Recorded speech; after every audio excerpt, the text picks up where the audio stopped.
உங்கள் தங்க நகை விற்று உடனடி பணம் பெற மேக்ஸ் கோல்ட் கால் 04445454545. நெல்லையில் ஆணவ படுகொலை செய்யப்பட்ட கவினை அழைத்து பாளையங்கோட்டை காவல் ஆய்வாளர் காசி பாண்டியன் கட்ட பஞ்சாயத்து செய்ததாக கவினின் தந்தை பரபரப்பு குற்றச்சாட்டை முன்வைத்துள்ளார். அவரது குற்றச்சாட்டை தற்போது பார்க்கலாம். என்னுடைய மூத்த பையன் கவின் மின் பொறியியல் இன்ஜினியரிங் படித்து முடிச்சுட்டு சென்னையில் வேலை பார்த்துட்ருக்கான்.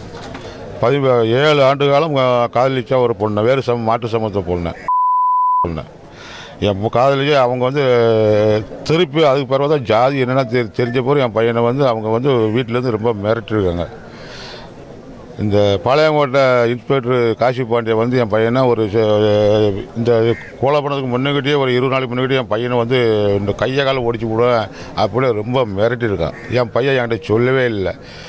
சாவதுக்கு ஒரு நாளைக்கு முன்னாடி போகும்போது சொன்னான், எப்பா இனிமேல் போக மாட்டேன், அவன் மிரட்டுதான்னு என் பையன் என்கிட்ட சொன்னாப்புல. இதே காசி பாண்டியன் அந்த ஸ்டேஷனில் தான் வேலை பார்க்கான். அந்த என் பையன் வாரதே துப்பு சொன்னதே அந்த காசி பாண்டியன் தான். அவனை உண்மையிலேயே டிஸ்மிஸ் பண்ணுங்க. அங்கே இருந்து அவன் சமூகத்துக்கு தான் அவன் சேவை செய்கிறவங்க, காவல்துறைக்கு சேவையே செய்யலாம். அவன் இந்த ஜெகன் என்னுடைய சமூகத்தை சேர்ந்த ஒரு ஜெகனையும் கொலை பண்ணதுக்கு அவன் தான் மெயின் கட்ட பஞ்சாயத்து பண்ணி எல்லாம் ஏற்பாடு பண்ணது. அவன் காவல்துறை அதிகாரி இல்லை, அவன் கூலிப்பட தலைவனாக அந்த ஸ்டேஷனில் உட்காந்துட்டு இருக்கான். அவனை உடனடியாக தமிழக அரசு அவனை டிஸ்மிஸ் செய்ய வேண்டும்.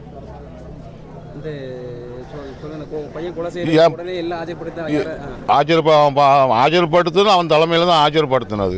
நான் உடனே ஆஜர்படுத்திடலாம் நான் இருக்கேன்னு சொல்லி எல்லாத்துக்குமே காரணம் அந்த காசி பாண்டியன் தான் நிறைய வேலையை செஞ்சுட்டு இருக்கிறாப்புல. தமிழக அரசு காசி பாண்டியன் என்ன செய்ய போகுது? திருப்பி அவன் துட்டை கொடுத்துட்டு ஏற்கனவே சஸ்பெண்ட் ஆனவனே திருப்பி அதே ஸ்டேஷனில் போட்டிருக்காங்க. அவனை உடனே டிஸ்மிஸ் பண்ணுங்க. நான் 4 நாள் ஆச்சு என் பையன் பாடியே நான் உடனே வாங்கலை.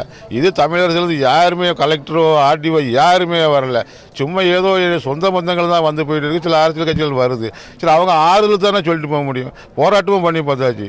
ஏன்னா என்னுடைய அடுத்த கட்ட நடவடிக்கை வேறு விதமாகவே இருக்கும். அது நம்ம உறுதியாக அதை தமிழகத்தை சொல்லிவிடுவேன். காவல்துறையை யார் கையில் இருக்குது? தமிழக முதலமைச்சர் கையில் இருக்குது. இது தெரியாமல் இருப்பார். கண்டிப்பாக நடவடிக்கை வேணும், இன்றைக்குள்ளே தெரிஞ்சே ஆகணும். இல்லைன்றால் நான் சாகு வர எங்கள் கிராமத்து மக்கள் உண்ணாவிரதம் இருப்போம். அது இன்னும் பல சட்ட ஒழுங்கு பாதிக்கிற அளவுக்கு நாங்கள் நடந்தேக்கணும். எங்களுக்கு உறுதி நீதி வேணும், நியாயம் வேணும். அவங்க இருவரும் கைது செய்யப்பட வேண்டும். காசி பாண்டியன் உடனே அந்த இடத்த டிஸ்மிஸ் பண்ண வேண்டும்.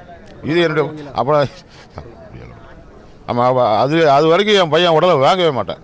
அது உறுதி.